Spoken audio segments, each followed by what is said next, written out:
Bayangkan sebuah malam gelap di langit Eurasia.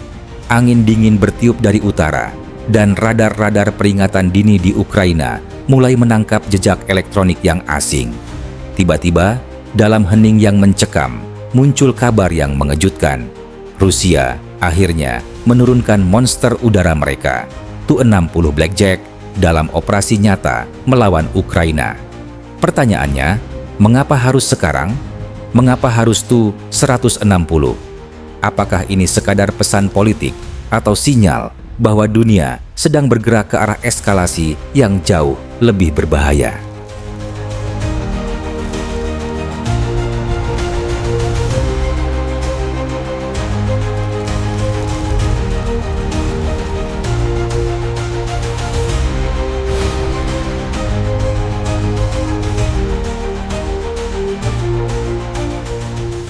Tu-160 pertama kali terbang tahun 1981,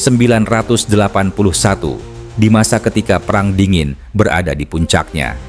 Dirancang untuk satu tujuan, mampu membawa bom nuklir ke jantung Amerika Serikat dengan kecepatan supersonik. Pesawat ini adalah jawaban Soviet terhadap pembom B-1 Lancer Amerika. Namun, hasilnya jauh lebih ambisius. Tu-160 bukan hanya besar, ia adalah pembom supersonik terbesar dan terberat yang pernah dibuat manusia. Dengan panjang lebih dari 54 meter dan bobot lepas landas hingga 275 ton, Tu-160 adalah raksasa udara. Tapi raksasa ini bukan lamban. Berkat 4 mesin Kuznetsov NK-32, ia bisa melesat hingga Mach 2, lebih cepat dari banyak jet tempur modern.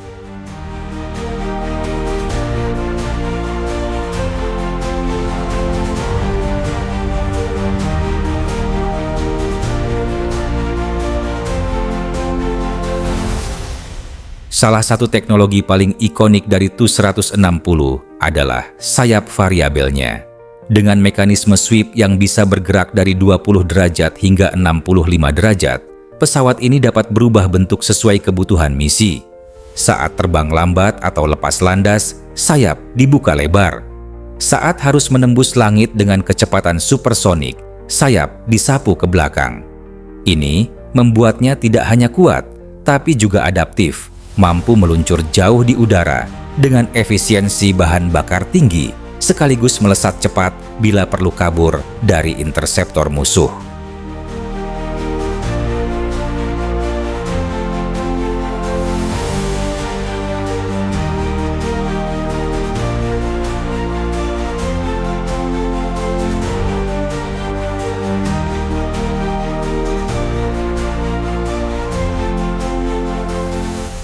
Keunggulan utama Tu-160 terletak pada 4 mesin NK-32. Setiap mesin menghasilkan daya dorong 25 ton. Totalnya hampir 100 ton. Untuk perbandingan, mesin pesawat Boeing 777 hanya sekitar 5 ton dorong. Artinya, Tu-160 punya kekuatan setara dengan 20 pesawat penumpang jumbo jet hanya untuk dirinya sendiri. Inilah yang membuatnya bisa menembus langit dengan kecepatan Mach 2, membawa beban 40 ton senjata, dan tetap terbang sejauh 12.000 km tanpa isi ulang. Dengan pengisian bahan bakar di udara, ia bahkan bisa menjangkau target dimanapun di dunia.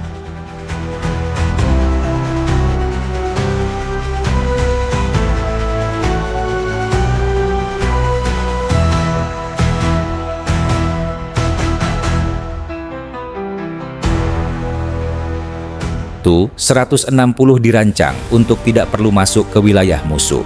Senjata utamanya adalah rudal jelajah jarak jauh KH-55 dan KH-100 1/102, KH-101 konvensional, dan KH-102 nuklir, mampu terbang sejauh 2.500 sampai 5.500 km. Rudal ini terbang rendah, mengikuti kontur tanah, sulit dideteksi radar. Akurasinya hanya 10 meter. Artinya, Tu-160 bisa menghancurkan target vital di Ukraina, Eropa, bahkan Amerika tanpa meninggalkan langit Rusia.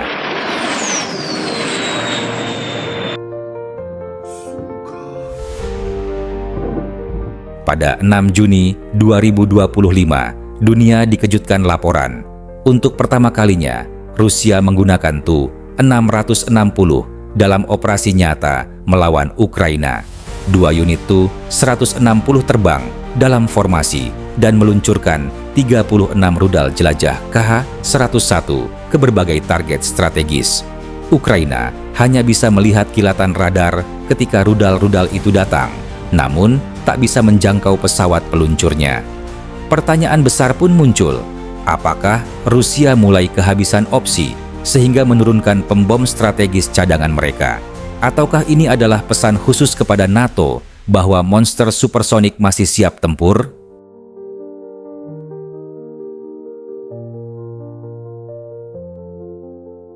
Versi modern Tu-160M membawa banyak peningkatan. Gelas kokpit dengan layar digital menggantikan panel analog era Soviet. Sistem navigasi astro-inersial yang tidak bisa diganggu jamming. Radar AESA baru yang lebih kuat. Mesin NK-3200 lebih efisien dan tahan lama.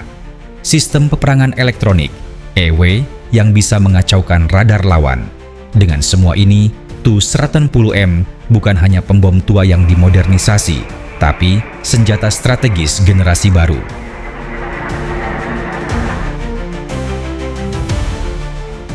Penggunaan Tu-160 membuka banyak pertanyaan. Jika Rusia sudah berani menurunkan bomber nuklirnya, apakah eskalasi berikutnya adalah senjata nuklir itu sendiri? Apakah NATO siap menghadapi serangan dari bomber supersonik yang bisa menjangkau seluruh Eropa hanya dalam hitungan jam? Apakah ini pertanda bahwa perang di Ukraina kini sudah masuk ke babak baru? Perang demonstrasi kekuatan strategis?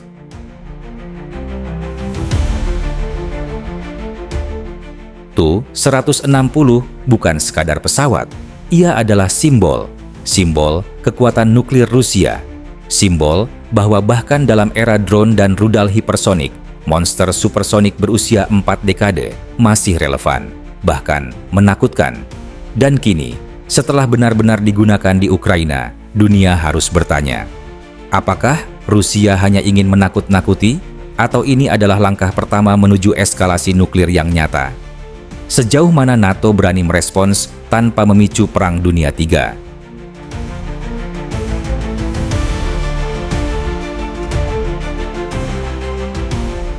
Itulah kisah Tu-190 Blackjack, pembom terbesar dan tercepat di dunia.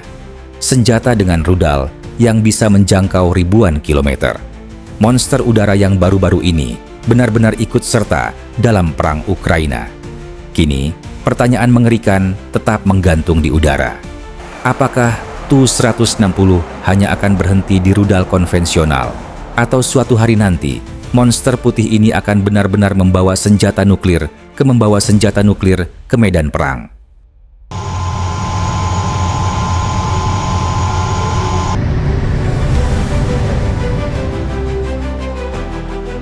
Konten ini dibuat semata-mata untuk tujuan edukasi dan informasi.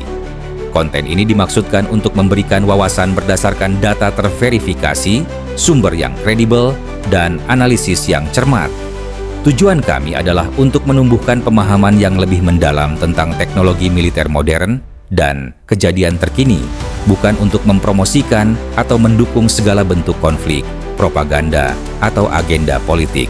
Kami sangat menentang penyebaran misinformasi dan berita palsu. Setiap informasi yang disajikan telah bersumber dengan cermat dari referensi yang dapat diandalkan dan tersedia untuk umum. Kami mendorong pemirsa untuk mendekati topik dengan pemikiran kritis dan menghormati semua pihak yang terlibat, dengan tetap berfokus pada berbagi pengetahuan dan diskusi terbuka.